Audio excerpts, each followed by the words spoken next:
I think it really comes back to especially young chefs and young bartenders who want to try the latest trend, and like they read a new cookbook and they want to try something, like, but is it consistently done? Can you do it every single time? The same ticket times, the same quality, the same service, whether or not you're full or you're empty. And so consistency is a big thing that I really, really harp on. And a lot of people think that I'm just being pedantic, but I'm like, the consistency is what builds your clientele. The consistency is what builds your bartending. And so your house style has to be your house style. Welcome to the Hospitality Maverick podcast with me, Michael Tingsager. We at Hospitality Mavericks are here to inspire leaders to create hot-settled and profitable businesses from the inside out, the kind that both employees and customers love and support. Thanks to BizSimply for sponsoring this episode as our show partner. We join forces to celebrate the reopening of society and the industry.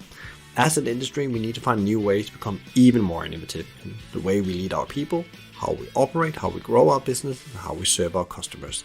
Together, we want to share strategies and tools that can make the industry thrive long-term, not just survive. Today, we are very lucky to talk with a very experienced hospitality entrepreneur and consultant, Shawn Soole, who is the founder of Soule Hospitality, host of the Post-Shift podcast, author of a number of books, and he's also involved in a number of other hospitality businesses. We talk about the pandemic, and Shawn touched on some of the challenges around staffing and profit, etc. we already had for decades, and the pandemic have now blown them up even more. Shawn talks about how many people walk into the industry with a wrong mindset about how you're able to set up and scale your business in hospitality. He underlines that passion can only take you so far. You need to shift your mindset of focusing on being much more commercial with a long-term view to exit. Shawn talks about the power of consistency, how this is so important for both the employee and customer experience in the long run, also for your business performance.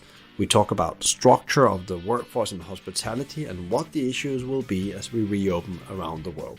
We dive into the importance of developing a number of revenue streams and listening to the customer. Shawn makes a very good comparison with the car industry. We touch on Shawn's journey in hospitality, his learnings, and he shares some great advice on how you can up your game.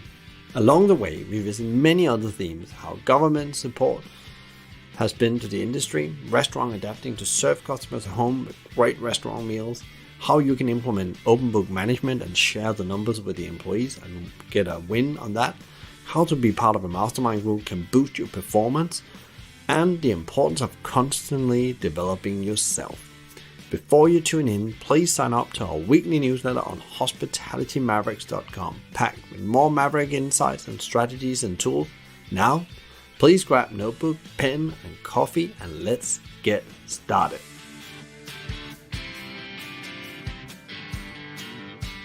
Today, we're going to have a conversation about hospitality, and that's a bit broad, but we're also going to be talking about how do you actually make it. There will be a bit of talk about how you make amazing cocktails. Probably everybody needs to drink once in a while in the moment, and of course in healthy and regulated measures. And for this, I have a fellow podcaster invited today. So we have Shawn that has joined us all the way from Canada. It's early morning in Canada.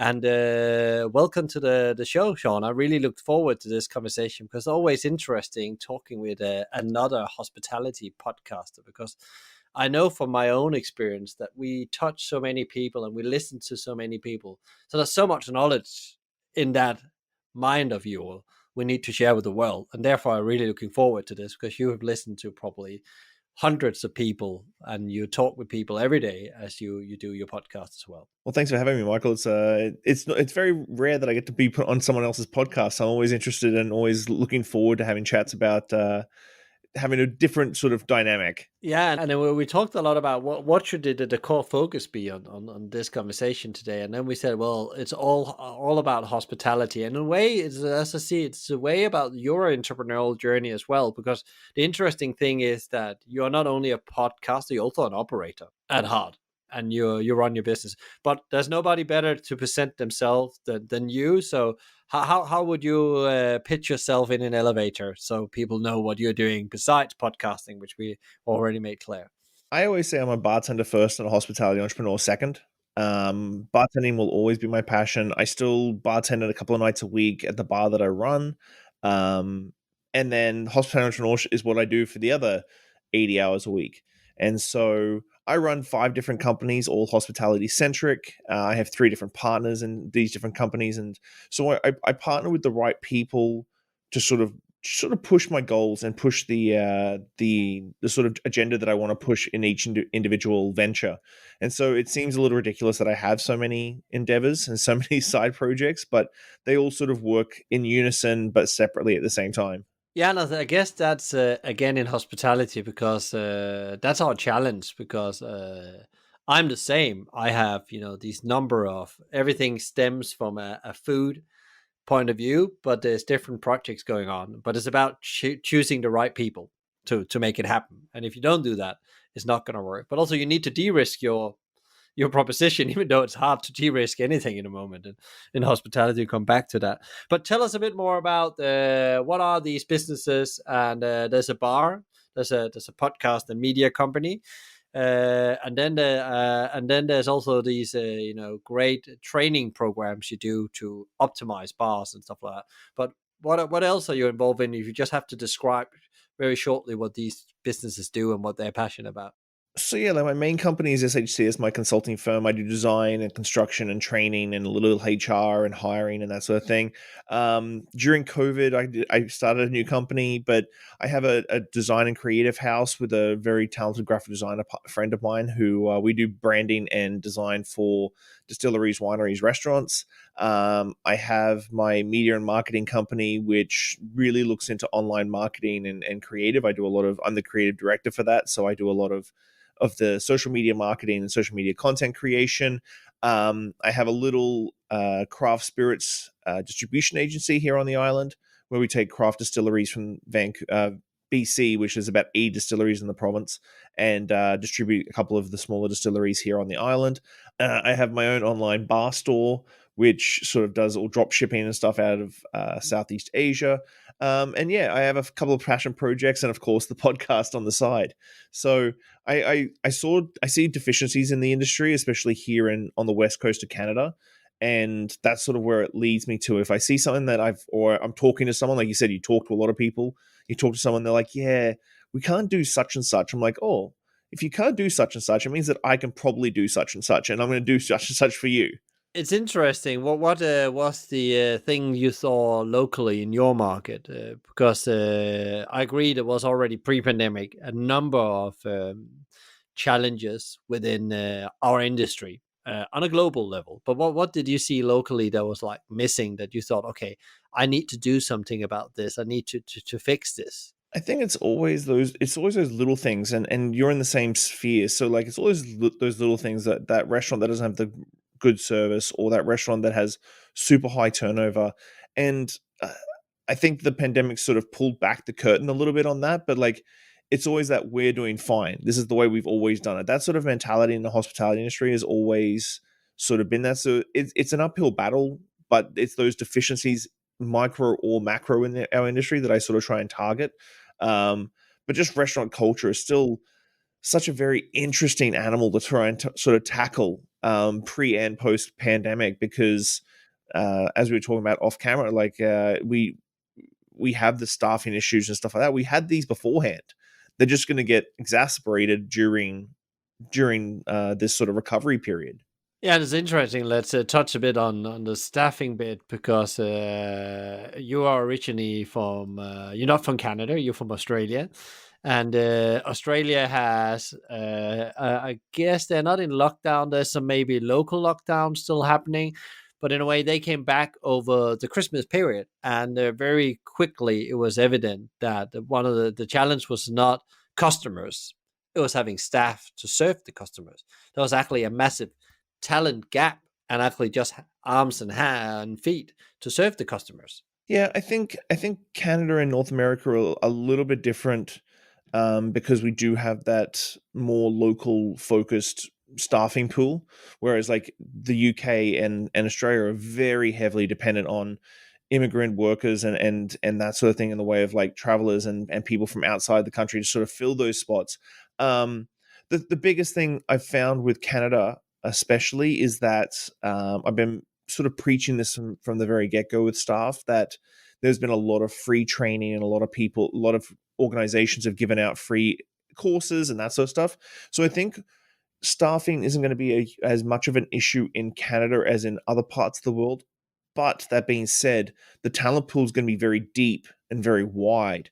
And so I've been sort of preaching to a lot of these younger industry people that if you're not sort of doing stuff to better yourself during this time when there's free courses and stuff, once the doors reopen and resumes start flowing again, there's going to be a huge talent pool for people to pick from, and it's going to really sort of level out the sort of quality of talent that we have to choose from. But that being said, I still think there's going to be a huge percentage of the market is not going to be coming back to work. They're going to go off and get their side hustles or be happy working at the jobs that they got at wineries and distilleries and QSRs and stuff like that. So it's to be said. I think I don't think we're going to have a staffing issue like the way you guys are having one, but I think that the staffing pool is going to be very deep and wide. Yeah, it's interesting. You touch on they gone and got other jobs because they need an income, and I know for the fact some have traveled back to the especially European countries. They're from Spain, Italy, but also they gone and work for other type of employers, e-commerce businesses, where they actually got a really good job. Where it means that suddenly I'm working maybe from 7 in the morning to 2 in the afternoon. I'm paid the same, and I'm not having this pressure because, of course, they still have to work hard, but it's a very different pressure than a hospitality shift where thing goes south. It's really tough to get it back up again. So it's interesting, especially chef. One of my friends, he's very senior in a pub chain, and he said that they're really scared about if they will have enough chefs to run their kitchens as they come back. They have 23 units dotted across the southern part of the UK, and he can really see that's going to be their big challenge again, especially chef, because they just found out there's an easier way to have family and an okay job. I'm still passionate about food, but I will do it as a side hustle, not as my main job. And I think, like I said, I think the industry's had the curtain pulled back, and the smoke and mirrors have sort of been like taken away. The industry is hard. Like, let's just put that out there. The industry in any facet, whether you're a busser or dishwasher, it's passion driven. And I think with COVID and everything, we've seen pubs and restaurants that have been around for 90 years closing down because of the pandemic.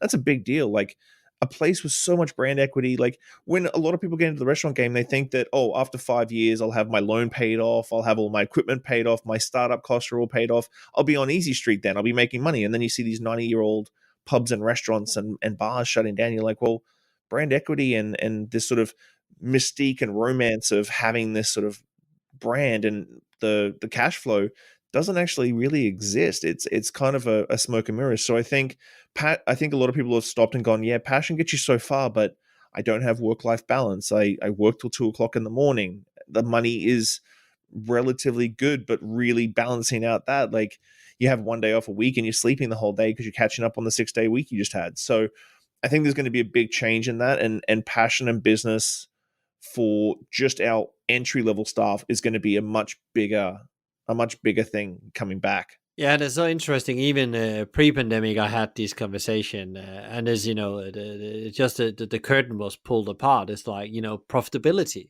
Running it as a business, not a passion. It's important to have passion to drive that business, but if you don't run it as a business and you are not on the business but in the business, it will fail inevitably because you will run out of energy at some point. And I think that's the typical what you see many times, especially independent restaurants, but also as they grow, they didn't get the model right. And maybe restaurants is not always built to expand to a crazy numbers. There are very few concepts that work really well. There's a reason why QSR is probably one of the best performing financially, and sometimes also the most unloved brands like McDonald's, KFC, and Domino's. It's because it's not focusing on maybe so much. They are passionate maybe about what the quality they deliver, but it's passionate about running a business.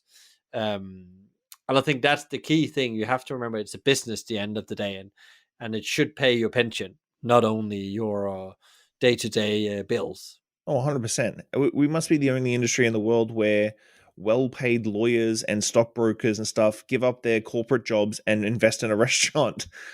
Like, it doesn't, like, if they looked at restauranting as the way that they looked at the rest of their career, on paper they shouldn't do that. Why would you go from, like, with the only industry where people go, oh, I'm going to give up my law practice and go open a restaurant? That makes no sense whatsoever most of the time. Yeah, I totally agree. I totally agree. And actually, and it's not only it's also people that spend their whole career in hospitality. They run it on passion and not on business acumen, as I call it. Shawn, on your when I prepared for this conversation, there were on your website there's a quote where you say consistency builds culture, not creativity. And can you explain what you mean with that? Because I couldn't agree more, I would say. This one's interesting. This one I really beat into young bar managers and young restaurateurs and chefs that are coming into it. The reason why McDonald's is so popular is that anywhere you go, anywhere in the world, you know that the Big Mac is going to taste like a Big Mac. You know, so it's this consistency of doing something over and over and over again. I'm very, very, very, very particular about, like, how drinks and food is presented, like all these things, because a consumer knows that, so whether it be consciously or subconsciously, when something comes out in a different glass or a different garnish or a different plating every time they come in, that's not that's chaos in their head. And so I live by this, and I think it really comes back to especially young chefs and young bartenders who want to try the latest trend, and, like, they read a new cookbook and they want to try something, like, but is it consistently done? Can you do it every single time, the same ticket times, the same quality, the same service, whether or not you're full or you're empty? And so consistency is a big thing that I really, really harp on. And a lot of people think that I'm just being pedantic, but I'm like, the consistency is what builds your clientele. The consistency is what builds your bartending. And so your house style has to be your house style. Totally agree with you. And there's so many people that don't really, when you go into a restaurant or any kind of business, understand that's actually your job is to systemize things so you can actually spend time on developing the future. And it's not just so you can do that, but also that's the way you make profit, because that's what people want. They want the employee want a consistent experience when they get to work, but also the customers, you say, want to. And that was one of the biggest thing I saw when I left McDonald's and came out to the world of consulting as well, was that, wow, that's what they master. And there's such a gap between what they master and there's others straight behind them. But then you take them, the KFC, the Domino's, the QSR sector is very good at consistency because they are a bit more like a sales offer than a production kitchen on the back. But again, I think lots of businesses, not only in hospitality, really the power of consistency and what that does to, your culture when you have that, and the discipline. And there's a great book I always refer to when I talk consistently, Good to Great. There's these businesses that just improve a little bit every year, but in the end, their return on investment on the stock exchange is probably 10 to 20 times better than the one that change direction all the time and don't get consistency in their behavior. So yeah, so I just had to ask you that question because that's one of my things as well. Like, how do you get consistency in what you do, and what is it that you do week after week or day after day, from closing to opening list and so on? I think that's really, really well put, Shawn. What is the typical challenges you see right now as you go out and work with people? What is it that's going on out there? Because also you talk with people on your podcast.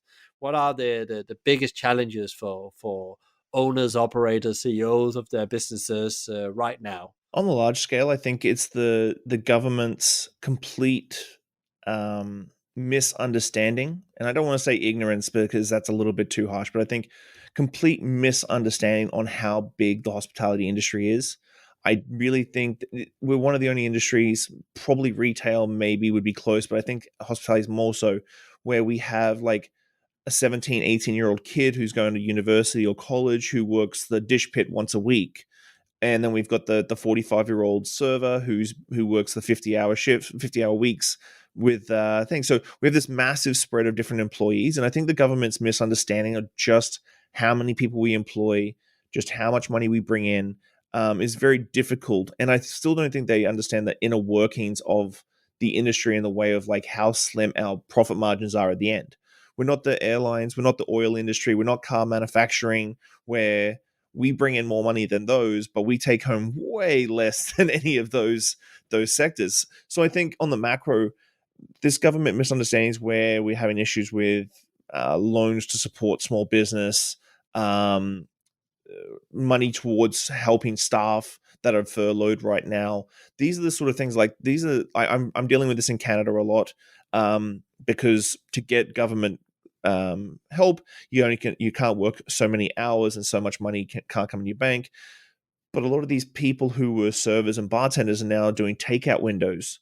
So they're doing takeout windows with zero tips, which tip culture is a massive thing still in North America. On the macro, I think it's the government's misunderstanding of our industry, which is a big thing. On the micro, venue to venue, I still think there's a lot of people that are hung up on the way we used to do things.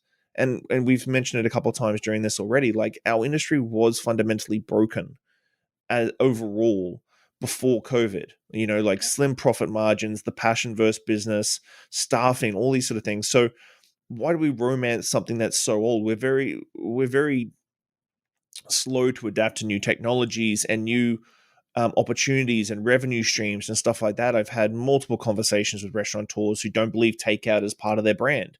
And I'm like, your brand doesn't exist the way it did anymore. Like by March 2020, your brand stopped existing and now it is something else. So you need to evolve to being this new brand. So on the macro, I think it's the government, but on the micro, I think there's a lot of restaurateurs out there that still romance the old days and don't want to adapt. And I saw a ton of restaurants do takeout while lockdowns are on. And as soon as lockdowns finished and they opened up in-room dining again, stop doing takeout. I'm like, but this is a revenue stream. This is a legitimate revenue stream. And your consumer, your guest, wants the convenience of having your food at home. And this has been sped up probably 2 to 5 years faster than what we expected. But this is what's happening. And you got to listen to your consumer. And I think there's still a little bit of dichotomy between what the restaurateur wants to put out there and their vision, their mission and everything, and what is actually happening with their guest and their consumer on the backside of that. And those people have changed, so you need to change with it.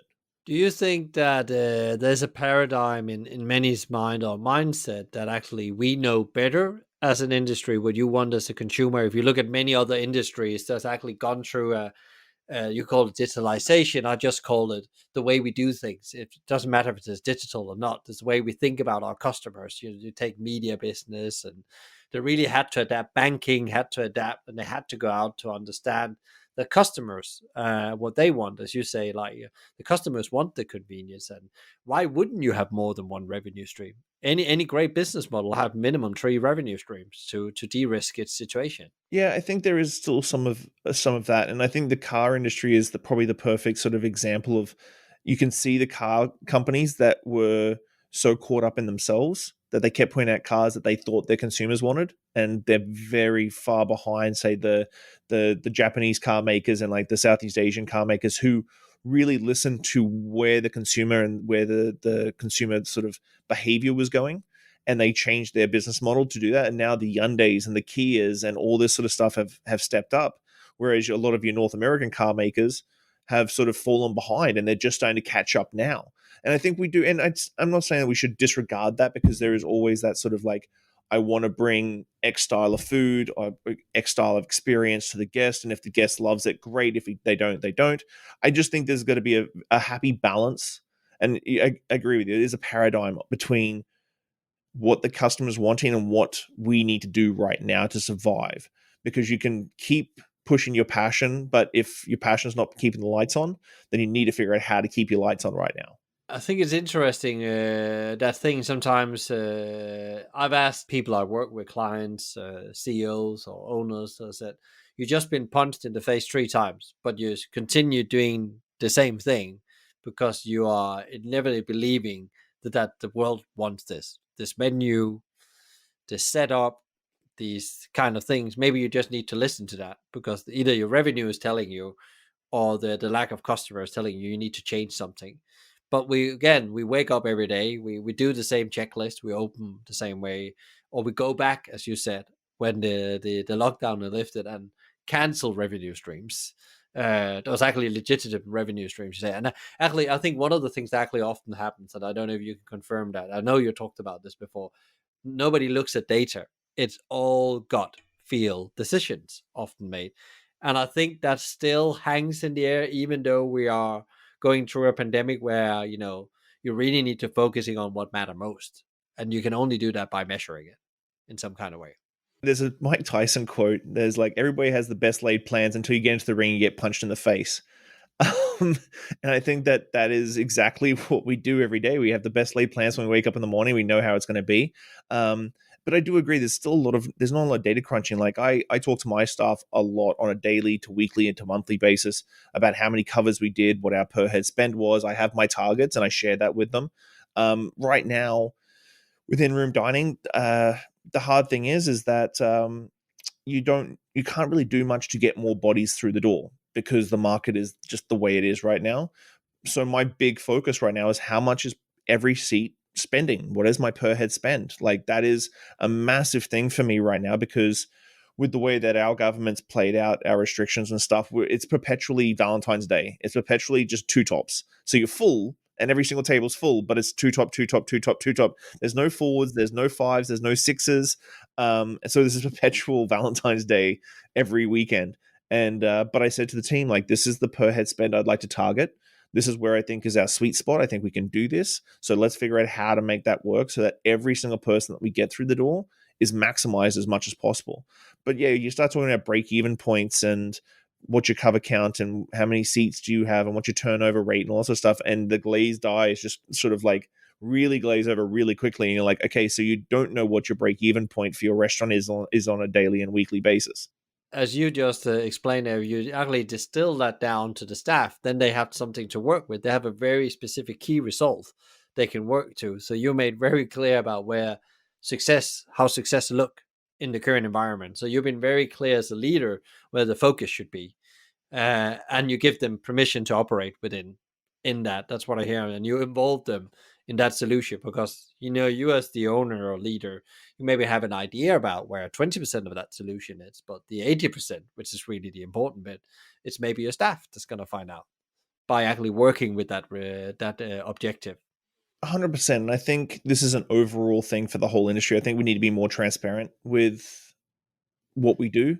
I think, as you were saying about like people starting to really pay attention to the lockdown crisis in the UK for pubs and restaurants and stuff like that, that's what we really need because as we've said a couple times already, like we have these meetings with our accountant or the chef is angry or the toilet's plugged, but then service starts and we're like, let's get this done. And that's what we do. We put our smiley face on, we hit the floor and we're touching tables and kissing babies and doing that sort of stuff.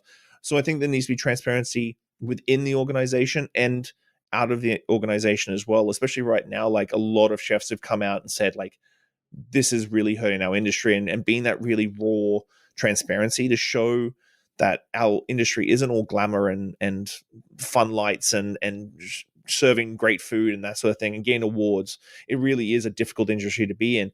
But I still think that we need to be very honest with our staff because it breeds ownership. It sort of shows them like you don't need to get so deep into like whether or not we made profit or loss or anything like that. But I think there's certain metrics that you can really give your staff to empower them and push them forward to the same goal that you're chasing. Yeah, you have the Zimmerman deli business in the US as well, where they have a principle called open book management, and they lay everything out. The whole P&L is laid out, and actually everybody has a responsibility on that P&L. And funny enough, it's not the owners that has a responsibility. They have a responsibility that the open book management practice is done. And like what they see, they are very profitable compared to their competitors. I can't remember. I think it was between 14 and 20% on the bottom line. Wow.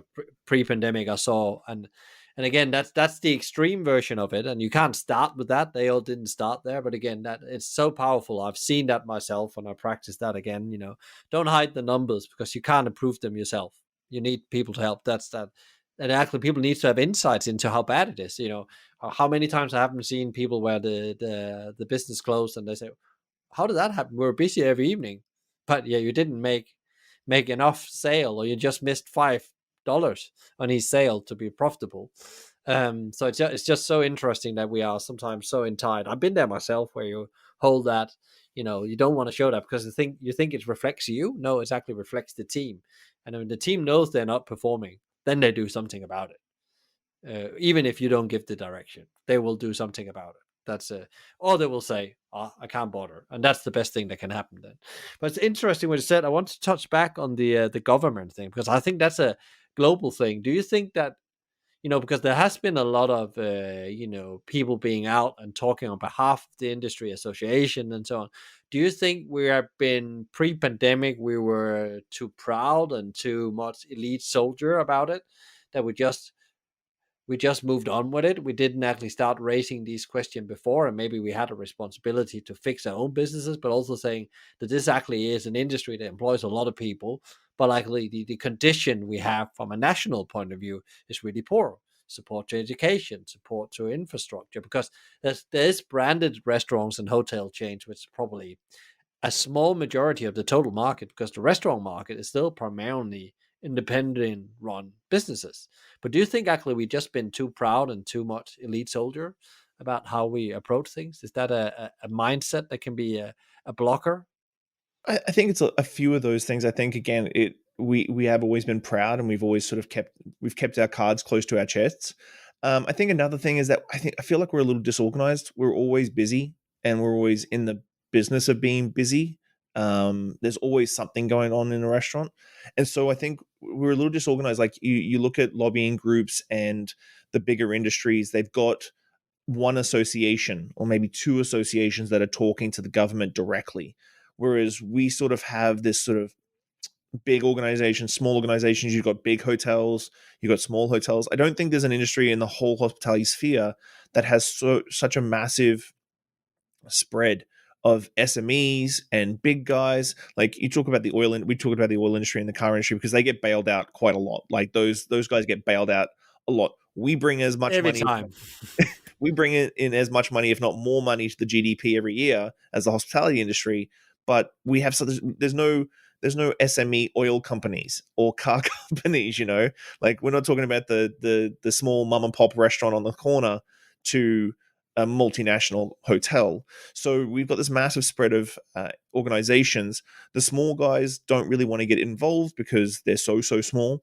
The big guys have a lot of their own agenda as well. And then you've got this massive cut right in the middle of independent restaurants and maybe some bigger QSRs that they all have their own agendas too. And so I think that's always the hard thing too. I think there's a little bit of infighting in the hospitality industry where the small guys don't want to deal with, like, don't want to be at the same table with the big guys. The big guys don't see the need to support the small guys, but we're all in the same ecosystem. And I think that's sort of been very made aware during the COVID that we're all in the same ecosystem and we all feed each other in some way, shape, or form.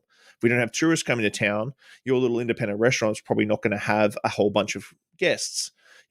Food tourism, your restaurant may win an award and bring a whole bunch of people to town, but if the hotel's shut, you don't have anywhere to put them. And so I think the ecosystem of hospitality has been spread out a lot more during COVID. But I think it does come down sometimes that there's a lot of voices. Instead of it being one big Rottweiler barking at the government, it's a whole bunch of chihuahuas. And so I think that's where sometimes the government misunderstands it, because they get all these different voices. You get the medium-sized restaurants, you get the big hotels. And so I think there needs to be some unification, and just to drop all the ego and the rubbish that comes around it too. Like, everybody's just trying to survive right now. If there's any time for us all to combine, all sit at a table together, the mom and pop shop, the independent entrepreneur who's opened a restaurant, who was a chef for a while, the big hotels, it's now to give that unified voice to the government. Because if we don't, we're just gonna keep turning our wheels. And if this happens again, or a lockdown happens in 2-3 years, it's going to be the exact same story, and we're going to have the exact same conversation. So right now is a time to unify and really sit down the table and just stop and take a breath and listen to everybody's point of view, because the big guys are hurting, the big hotels are hurting just as much as your little restaurant. I know that there's been big loans and stuff like that, but some hotels have had 20% occupancy for the whole year, and and there's no high season, there's no low season. It's basically been low season for 15 months, and while there's tons of capital behind those hotels, is getting chipped away very, very, very quickly. Yeah, and your pocket is only as deep as your pockets are, no matter if you're large or small. But I think one of the interesting things you said there as well was like masterminding. That's almost you said like learn from each other and learn together and actually try to come together and solve the problems. And that's something I've seen in many other industries when I've been involved in them, like the ability to learn and mastermind. Something like Francis Assisi in McDonald's was very good at. They had their mastermind groups where they learned from each other, even, and they were a mixture of some of them operated 10 restaurants and some of them operated one, but exactly what they could learn from each other on that journey, because that's saving the guy that run restaurant to find out that how he could save money by changing to LED light bulbs. It's a great example. And then by telling that story and sharing that, and the guy listening, okay, well, I could do that. That's a massive saving. It's a very practical example here. But again, it's again about actually coming together. It doesn't matter how big you are; you can learn something from everyone. And I think the people that have spent the time in lockdown learning, as you said earlier, they're the ones that's going to be ready for the future. They may be not knowing why they're learning this now, but suddenly they're going to be in a situation where they can apply this. And it's something I tried to apply myself, and I know we talked about as well, trying to take some training or something you wouldn't do normally because you have the time or you just need to, you need to learn something new to survive in the new now. So yeah, I totally agree with you. There's definitely something about coming together as one voice as a global challenge, as I see it, because I think you're right. Our industry has been left behind in many ways because people don't understand how complex it is. They just think any restaurants will get help to survive. There is support, but that's for many nothing. What is if you take your own career as an entrepreneur, we go away from the big hospitality and what we think that could be different and better. What is the things that you as an entrepreneur, when you started out in hospitality, would you really have liked to know something that you know today? Would you actually have started out in hospitality with the knowledge you have today and stayed? So I grew up. I grew up in the country and worked my family business. We were landscaping and turf delivery and stuff like that. And I left home and I got a job in a hotel as like the handyman gardener. I'd never had any food and beverage background before that. Like I'm the eldest of six, and my mother was a cook in the way that feeding six kids all growing up cooks. Like it was very like big meals, lots of mashed potatoes, lots of overcooked steak, that sort of thing. So me growing up in the food and beverage sector just didn't exist. It wasn't something we did. Couldn't go out to restaurants. We lived in the country. Um, I don't look back and think that the hospitality industry wouldn't be something I got into. I absolutely love my job. I'm 100% grateful to have the opportunity to be in this industry. Looking back, I probably would have done more training early on. Like I'm sort of not playing catch up. I'm always trying to better myself. I have a rule like be better the day you wake up than you were the day before. And so I'm just constantly trying to train myself. I went back to college a couple of years ago to get my advanced diploma in hospitality and tourism management, which a lot of people are like, but why? And I learned a ton and learned some stuff. But for me, I think there's nothing that I would have done different. I'm just so happy, and the direction I've been in and the places I've worked in everything from dive bars to neighborhood joints and everything in between. There's absolutely nothing I wouldn't have done. I think everything happens serendipitously, and I've tried to look back a couple of times and reflect on my career, and I'm like, you know what, everything happens for a reason. I know it's really cliche and romantic and that sort of thing, but like it really has been serendipitous. Like to like every like junket trip to absolutely everything has been serendipitous in my career, and I'm just grateful for the fact that even after COVID, don't get me wrong, and I'm sure you feel the same way as an entrepreneur, you have your good days and your bad days. It's just the way that it is. I think hospitality entrepreneurship is something I've been sort of saying a bit more is I think it's another layer of hardship when it comes to hospitality entrepreneurship in comparison to entrepreneurs in the tech industry or cannabis or something like that. But I have my good days and my bad days. But as long as the good days outweigh the bad days, it's always a grind. And I just remind myself that this has always been my way. Like the hustle and the grind has been ingrained in me since I was 16, 17 years old. So there's days where I'm like, oh man, I wish this could just be a little bit easier, like just a smidge easier just to get that win. But then I'm like, dude, this is what you've been doing for 22 years. Like, this is just the nature of the beast. Doesn't really matter whether it's opening a bar and running a bar program that wins awards, or starting a new company and dealing with partners and doing that sort of stuff. So it is just the same thing, just tweaked a little bit. I'm thinking then, okay, within that journey, there's probably a lot of success as well you learn from. What has been your biggest failure? Because I often believe that you learn most from failures. Uh, I opened a couple. I opened my first restaurant in 2013 called Little Jumbo, and I partnered up with a couple of people, and we did the full corporate board thing. About 18 months later, started having a bit of a fallout, and I wouldn't. It was a learning experience, obviously. I do see it as one of my biggest failures, because I look back and I think that I probably could have dealt with it better, dealing with my shareholders and stuff like that, setting up expectations correctly. There's just a lot of stuff that I probably could have done better. Not compromise as much as I did in the beginning. Like, you're opening your first restaurant, and that's what your goal is. So you start compromising here and compromising there and compromising there. So when it came time for this sort of the separation, I really didn't have any cards on the table. And so I had to walk away. And it took me a really long time to get over that, like a very, very long time. But then I sort of look at it and I see where my career went after that. And there's all these interesting, like, little pinpoints where you see something happen. And my ex-partner put me through the ringer for that. He still does to this day. Like, there's still the Little Jumbo is still open. He still, like, puts the knife in every now and then, and I just push through it. And so that failure led to really me consulting. I've opened 13 bars and restaurants across the world in like 7 years. My last 3 were in Singapore in 2019. But there's these little things that I'm like, if I hadn't done that, then that wouldn't have happened. If I hadn't done that, I wouldn't have written my second book. If I hadn't done that, I wouldn't have gone to Singapore for 6 months. So I think I would say Little Jumbo was my biggest failure, but it was also my biggest learning moment as well. We didn't even touch that in the beginning, but you said, like, you wouldn't have written your books as well if you didn't fail. And I think that's often when you have that failure, you can then express it to the world in a different way.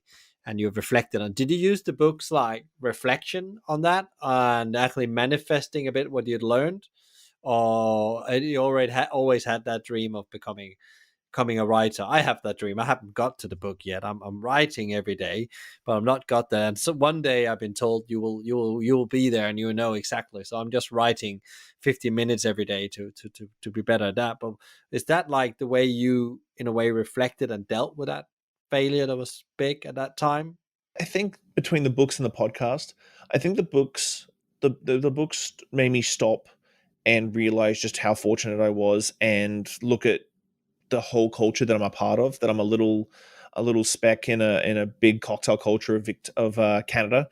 The podcast, I think, is definitely my cathartic sort of moment. The podcast really does allow me to express certain things that are in my head, or I get gut punched, and so I do a episode about negativity and stuff like that, and then talking to people. So I think, yeah, the failure does sort of, it opened me up, and I live by sort of rules. Like, if someone says something negative or pushes you to be like, feel less of yourself, then to try and be better, so much better than they expect you, that eventually they have to come ask you for help.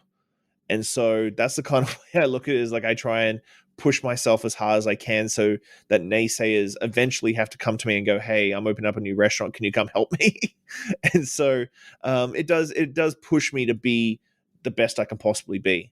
One of the things you said before as well, I noticed you said when you opened the restaurant in 2013, and then 18 months after that to walk away, actually a lot of people don't take that reflection. They just move on to the next thing and do the same mistake, because actually often we don't spend enough time on an energy on the before we open. We just get open, or we don't spend enough time on the business idea really to understand it and test it.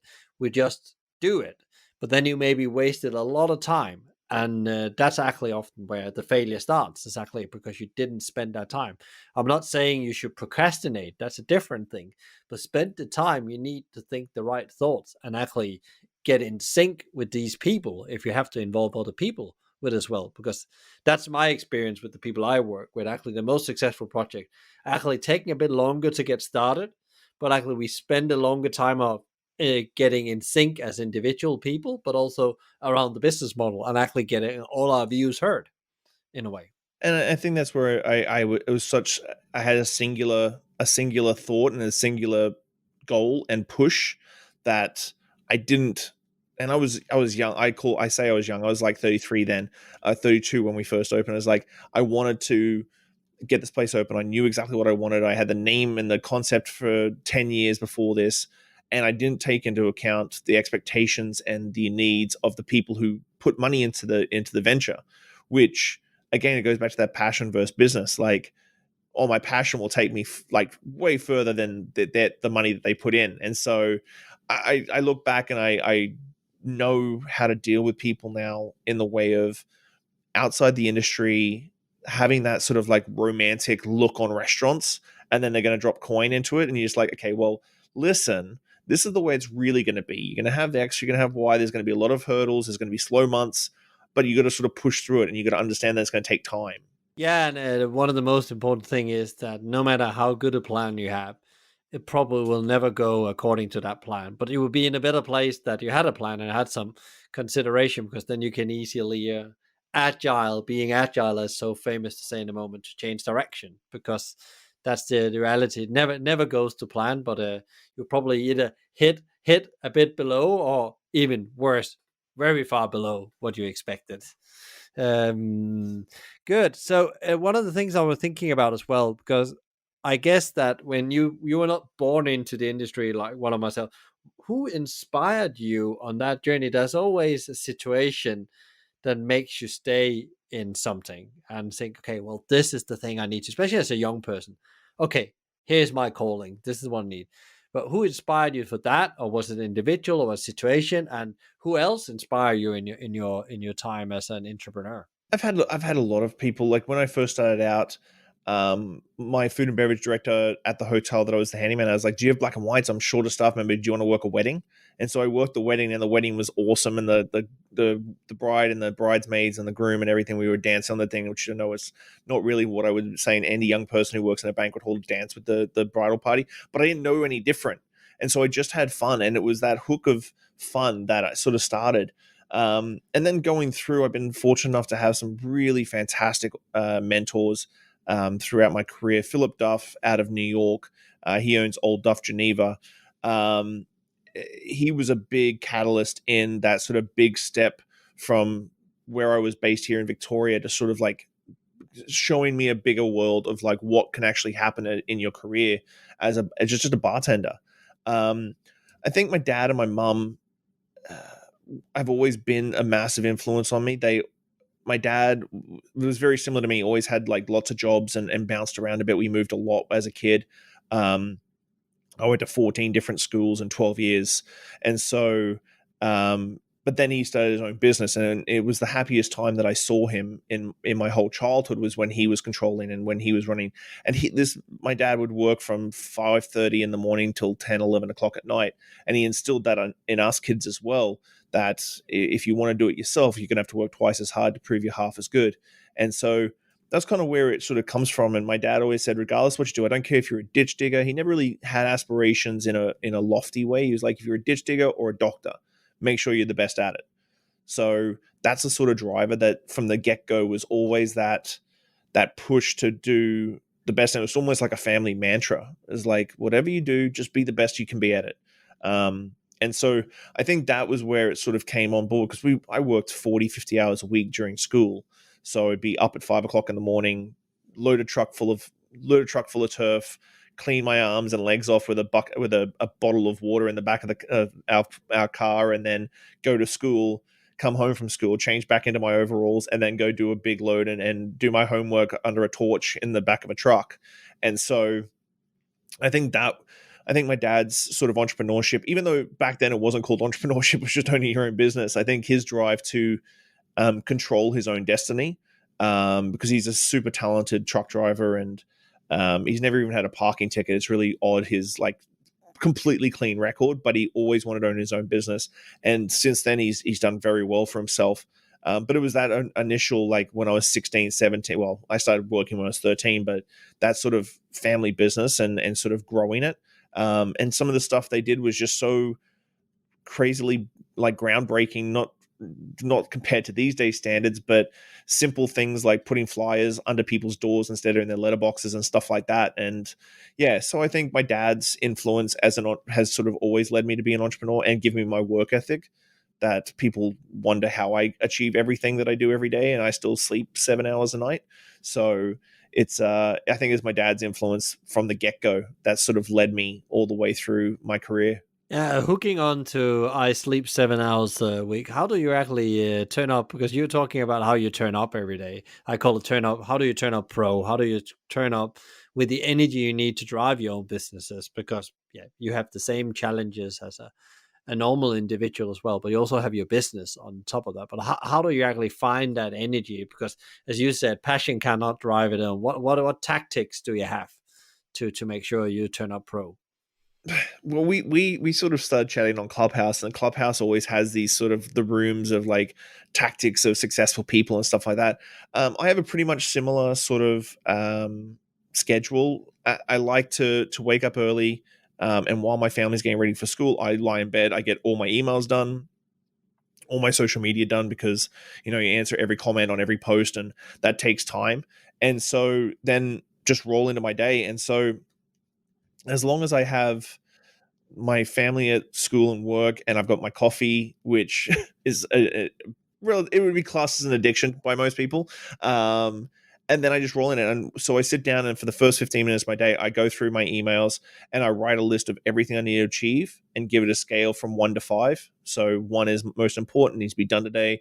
5 is stuff that can roll over to the next day. And I literally just make a list and then roll through it and roll through it. And it's not anything crazy tactics or meditation or anything like that. I think being a bartender and being in the hospitality industry, you don't really have this sort of necessary time to roll out and like make these lists as much as in depth as a lot of other people, because sometimes you hit the floor and you're like busy. You start your shift off and you're like, oh, it's a Friday, or it's a Wednesday, it's not going to be busy, and then 5 o'clock hits and you've got a table of 20 walk-ins sort of deal. So I think that adaptation from my experience as a bartender in the hospitality industry sort of reflects into the business side of things. I have 3 computer screens at all times as well. So I have 3 computer screens with different tasks at times, so I can roll between all 3 tasks, whether it being video editing for my BC Spirits platform or an email for my distribution company. And so I have the 3 screens always sort of going. And so mine's a little bit more probably chaotic to most people's sort of way that they do everything, but every day I finish up and I know that I've achieved XYZ. And so the next day I know that I can do more. So usually I'm in the office for about, I'd say anywhere from 11 to 14 hours a day. And that's 6 to 7 days a week. I usually try to take Sunday afternoons off. That's pretty much the only time I have off, from about 3:30, 4 o'clock on a Sunday till the evening. Obviously, I just work on my phone. I don't take it completely off. I don't unplug. I just do stuff on my phone. But again, it shows something you have from your family as well, that that it never stops. And I come out of a hospitality family as well, and I didn't see anything wrong in being at work with my mom and dad, and I made homework in the back of a kitchen as well, or on the cask of a beer cask, when my dad was in the pub.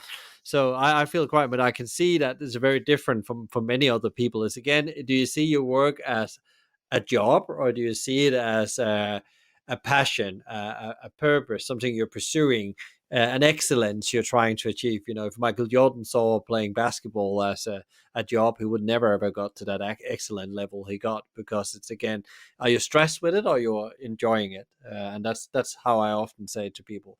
And of course, as long as you get your fundamentals, I think one of the fundamental things you said there was like planning is extremely important. And I think that's a lot of people show up without a plan. And the most managers I've trained, when I train managers or people that has to lead other people, is you need to be extremely organized and planning.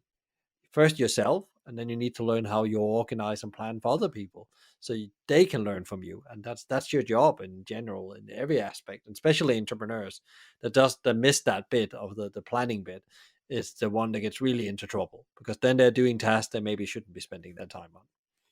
Well, and I think that's why I do my emails first thing in the morning. I flag things that I need to get back to, and if I can answer emails while I'm still lying in bed, like just getting my day sort of started. And I talk to a lot of friends and they're like, oh yeah, I'm always chasing emails and chasing this and this, and I'm like, I don't think I go anywhere from a couple of days tops, like one day. I think every email needs to be answered in like 24 hours. And I think going back to like entrepreneurship, I preach happiness a lot. And if you're not happy in what you're doing, then you should just change it. Then you're not in the right thing. You know, like if you're not happy in your relationships with your family or relationships with your partners or friends, like don't have negativity in your life. You need to be happy. And if you're doing all this for money or success or other reasons, I think that's where people really fall down very, very quickly, because unless you wake up happy every morning and you really looking forward to it and you go to bed happy every day, then I don't see the reason in doing it. And that's super interesting, especially in the moment where we're living now. It's so important, I think. I know there's we have to pay the bills and get food on the table, but I think there's a lot of people that will have had these reflection. And I think I always say to people as well, what do you really get energy from? If you don't get energy from what you're doing, you need to change something, because life is too short. As you just said.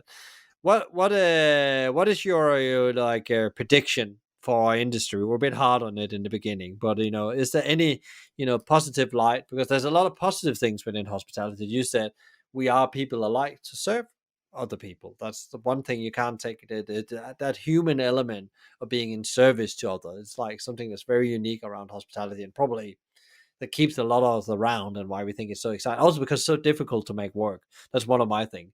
Great hospitality is so difficult. That's why I'm like staying on the ride, because I just want to solve that equation, the impossible equation. But what do you think the future looks? And if you had a crystal ball and 12, 18 months out.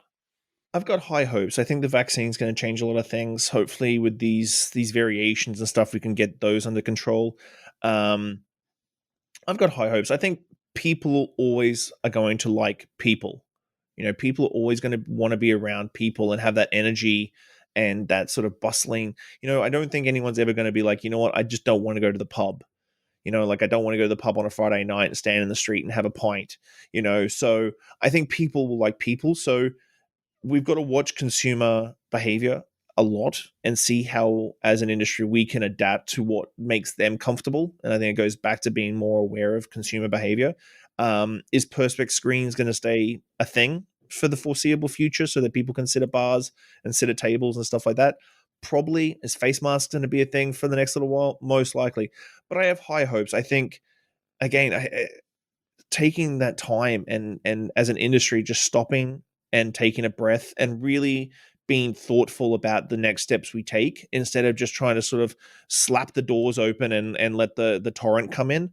Just really have a think about how it is, because if we are thoughtful and aware of how our consumers are behaving for the next 18 months, you can be very successful. I think there's a lot of opportunities out there.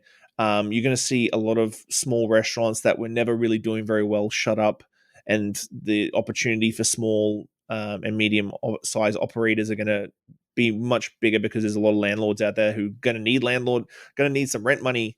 So there's going to be a lot of opportunities out there for the right people. But I think the biggest thing for 2021 and 2022 is, as an industry, we just need to stop and take a breath and really have a think about it, because I think there's a lot of people who are just like, I just want to get the doors back open. I understand that, but your guest's going to want that. You got to really have a think about how it is. I've got high hopes for the industry, because I think people always want to be around people, and I think that's the key. I think people are hungry to be hanging out and conversing with other people in a restaurant setting. That's what we do, you know. So there's been a couple of weekends at Clyde's where we've had a couple of 4 and 5 tops come in, and you can just change the energy in the room just changes. And I'm like, I know that they're not from the same household and the government's sort of saying don't do that, but the energy on that one table is just so fantastic, and it just lights up the whole room. So I think as operators, we just need to watch our consumer behavior and then figure out a way that we can do what we do while still keeping people very safe and very happy. Yeah, the world and business and people are changing, and the identity about how we do things, and that's what we need to listen out to. So yeah, I think you're absolutely right. And don't open the doors as you close them. That's a really good message.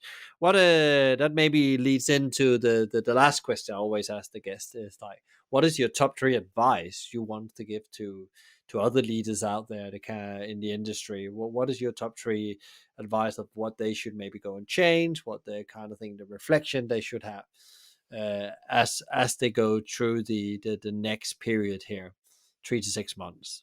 I think the first piece of advice is to really look back at the last 18 months and look back further and really get a solid grasp on your financials.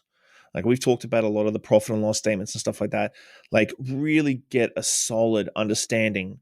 We've cut costs, like we've got rid of linen napkins and we've done this and that to sort of cut costs. But are we really cutting costs when you're still spending 75% of that budget on paper napkins, which is worse for the environment? So like really understand every single line of your profit and loss. You should know if you're talking to another restaurateur, you should know exactly what your break-even point is, which is sometimes a little bit more difficult to calculate because of the way our labor sort of works. We have fixed and variable labor, but I think understanding 110% exactly what your break-even point is, and then figuring out exactly what your per head spend should be, how many covers you need to do, all these things, so that you walk in, because this foundation and this confidence in exactly knowing how your business runs is super paramount to going forward.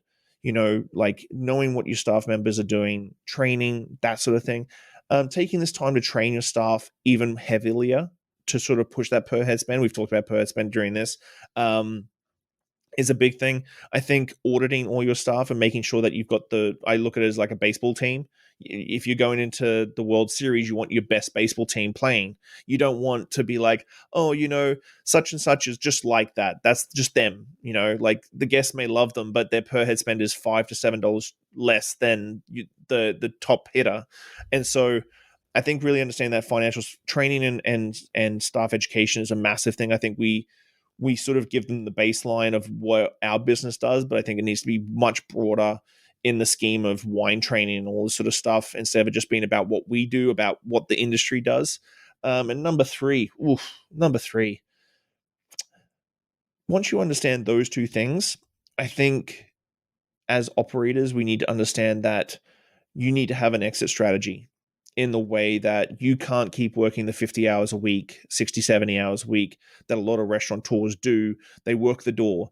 If you can't afford to pay yourself an actual salary, a good salary, not just like the dregs, like a good salary, and that's a part of your profit and loss statement, then you actually don't have a profitable business.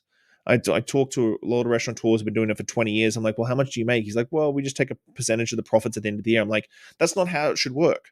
Because if you got sick or you like broke your leg and you'd have to replace yourself, you would have to pay someone, and that comes out of your profit margin. And if that's the case, then you need to sort out your prices. And there's a lot of restaurants out there that I've looked into, and I've looked at for clients, and I get their profit and loss statement. I'm like, how come your labor is like 7%? Because they're not paying themselves. And I'm like, well, that profit at the end of that isn't actually profit. That's actually in the red, because you've got two people who work 50, 60 hours a week that aren't getting paid. So really, you're not $60,000 in the black. You're actually probably about $120,000 in the red. So let's be honest with this. So if you haven't built in to pay yourself and you've just bought yourself a job, then you are setting yourself up to, if COVID ever hits again or something similar to COVID, this is where places shut down. And so those are the three big things. And I think operators always put themselves last. They're always the last at the family table. Everybody eats, and then the restaurateur and the owner comes in, and he's the one that, or she's the one that gets the last of the family meal at the end of the day, because the staff are fed. And so I think that's a big step that a lot of owners need to look at, because this is where the negativity and sort of not toxicity, but like this sort of hatred and this love-hate thing for restaurants comes from. Like, I love working at my restaurant, but I hate working at my restaurant. So I think those three things are the really big things that I really would hope for people to focus on in 2021. That was super interesting about, pay yourself first. Have that mentality when you develop your business. It has to pay your pension as well. And I think that's again, you need to think about how much money do I need in 20 years time or 15 years time, whatever it is that you believe that cut point for pension, because also working on the floor in a restaurant is bloody hard work. And my mom was in her late 50s where they were quite successful. They probably had needed 10 more years really to do well, but then she got an injury in her back, and that was it. The carpet was pulled, and she had to redefine her whole world around that. And that just meant that it was not sold. All these restaurants not sold off at the price they could have, because that was not maybe thought about that, because that's still lots of years. That's 20 years. That's 25 years to figure this out. But one day that life can change. So I think that's a really good idea.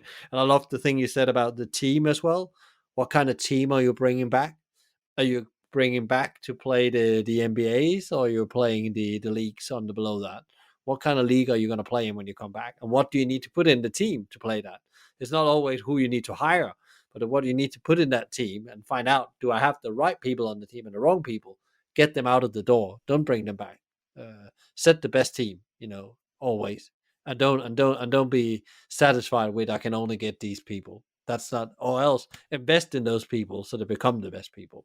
Because then it's an attitude thing you're working with more. But yeah, super interesting advice, Sean. Thank you so much. That was really some great conversation here, and I'm sure there's people out there that was like had some reflection. I'm gonna go and do something. But if they want to get in touch with you and hear more about what you're doing, or get inspired, listen to your podcast, where do they go?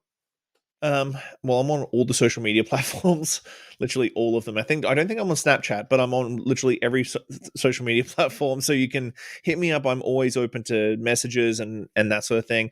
You can go to the postshiftpodcast.com for the podcast. I'm just about to post my 234th episode this Friday, and so that's a big one. I actually got to go off and do a live stream straight after this, but postshiftpodcast.com. SooleHospitality.com is my website for my business. But yeah, you can hit me up on any social media platform and you'll find me. Great, Sean. We will put all the things in the show notes so people can find it as well. I will send you all the power, energy, and love you need to navigate through, hopefully, as we said, the last phase of the pandemic, and good energy for a bright future for you as well. So thank you so much coming and sharing with the audience your experiences and views on the industry. I appreciate that, Michael. Thank you so much for having me. Thank you so much, Shawn, for sharing your story, insights, and wisdom, and also sharing how to navigate the current storm and how to create a mindset that you become a more savvy operator. If you want to get more insights on how you move your mindset and change your game, visit episode 63, Setting Yourself Up for a Long-Term Mindset, with Joshua Koppel, Chief Executive Officer at Flow Hospitality and the host of the Full Com podcast. If you enjoyed today's conversation, please share, rate, review, or subscribe to one of our channels. A big thank you to BizSimply for supporting us, bringing great insights, strategies, and tools to help the industry thrive, not just survive. Check them out at bizsimply.com or the social at BizSimply or BizSimplyHQ. You can also email them directly on advice@bizsimply.com. A big thank you to Fina Charlton, who is the show producer and editor from the Podcast Collective. Tune in next time for another interview. In the meantime, find out more about us and subscribe to the community and download free leadership tools at hospitalitymavericks.com. And don't worry, if you didn't get all of that, there will be links in the show notes. Thanks for listening, and be Maverick.